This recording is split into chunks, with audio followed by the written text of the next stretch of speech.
White house ও তেহরানের মধ্যে কূটনৈতিক ও সামরিক উত্তেজনার পারদ যখন চরমে, ঠিক তখনই দাবার বোর্ডের শেষ চাল দিল ইরান।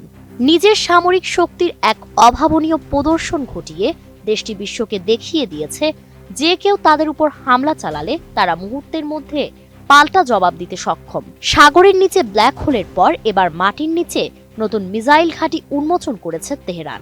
এই তথ্য বুধবার ইসলামিক বিপ্লবী গার্ডের পক্ষ থেকে নিশ্চিত করা হয়েছে। ইরানের সশস্ত্র বাহিনীর প্রধান আব্দুল রহমান মৌসাভি জানিয়েছেন, শত্রুদের যে কোনো হুমকির মোকাবেলায় আমরা প্রস্তুত। গত বছরের জুনে ইসরায়েলের সঙ্গে 12 দিনের যুদ্ধের পর আমাদের রণকৌশল পরিবর্তিত হয়েছে। এখন আমরা প্রতিরক্ষামূলক থেকে আক্রমণাত্মক অবস্থান নিয়েছি। বিজলি কেবলস এর স্কিন কোটেড ইনসুলেশন আগুন প্রতিরোধী। বিজলি কেবলস, নিরাপদ আজীবন। মাটির নিচে নির্মিত এই বিশেষ ঘাঁটিতে অত্যাধুনিক বিভিন্ন ধরনের মিসাইল মজুত রয়েছে, যা প্রতিপক্ষের সামরিক কৌশল ভেঙে দেওয়ার সক্ষমতা রাখে বলে দাবি ইরানের সামরিক কর্মকর্তাদের। তারা জানান, শক্তিশালী প্রতিপক্ষের বিরুদ্ধে কার্যকর প্রতিরোধ গড়ে তুলতে ইরান এখন অসম যুদ্ধ বা অ্যাসিমেট্রিক ওয়ারফেয়ারের উপর বিশেষ গুরুত্ব দিচ্ছে।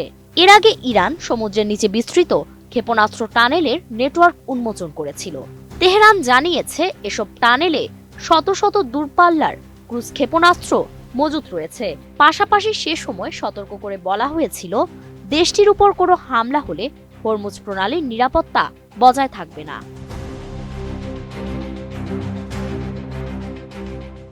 এর আগে চলমান উত্তেজনার মাঝে যুক্তরাষ্ট্র ইরানের আশেপাশে যুদ্ধজাহাজ ও সেনা মোতায়েন করে। আশঙ্কা করা হচ্ছে, যদি আলোচনায় কোনো সমাধান না আসে, মার্কিন বাহিনী ইরানে হামলা চালাতে পারে।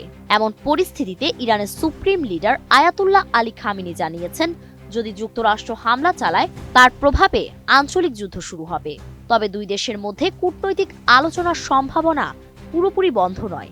শুক্রবার ওমানে বৈঠকে বসার বিষয়ে সম্মতি দিয়েছে উভয় পক্ষ, কিন্তু আলোচনার বিষয়বস্তু ও এজেন্ডা নিয়ে এখনো দুই দেশই অনড় অবস্থানে রয়েছে।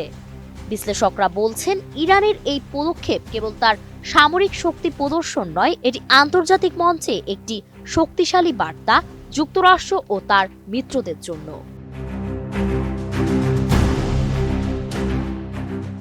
Desk report, ATN news.